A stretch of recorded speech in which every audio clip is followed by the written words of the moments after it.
ఎప్పుడు ఇంట్లో చేసిన ఫుడ్ ఏం తింటామని చెప్పేసి ఈరోజు క్యాంటీన్కి వచ్చాను భోంచేద్దామని చెప్పేసి. కాస్ట్ వచ్చేసి 50 రూపీస్. మనీ పే చేయగానే టోకెన్ ఇస్తారు. టోకెన్ తీసుకొని వెళ్తే ఫుడ్ పెడతారు. ఏం పెట్టారో మీరే చూడండి.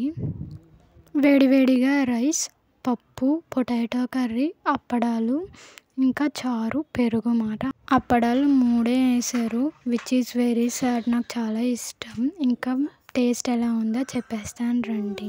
చారన్నం తింటే చారు చాలా కారంగా ఉంది. కారం ఎక్కువ వేసేసారు. సరే అని చెప్పేసి బంగాళదుంప కర్రీతో టేస్ట్ చేశాను. బంగాళదుంప ఇంట్లో ఎలా చేస్తారో అలాగే చేశారు. కానీ బంగాళదుంపలో కూడా కారం చాలా ఎక్కువే ఉంది. కొంచెం స్పైసీగా ఉందంటే మరి తినలేనంతగా అయితే ఏం లేదు. లైట్గా స్పైసీగా ఉంది.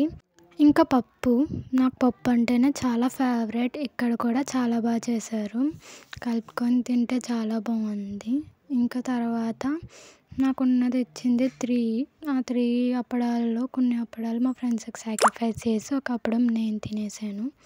అంతే అయిపోయింది. మా ఫ్రెండ్ చిక్కుడుకాయ కర్రీ తెచ్చుకుంది, టేస్ట్ చేయమని వేసింది. నెక్స్ట్ టైం క్యాంటీన్కి వచ్చినప్పుడు వేరే రెసిపీ ట్రై చేద్దాం. అంతే గైస్, ఈ వీడియోకి thank you so much for watching. Bye.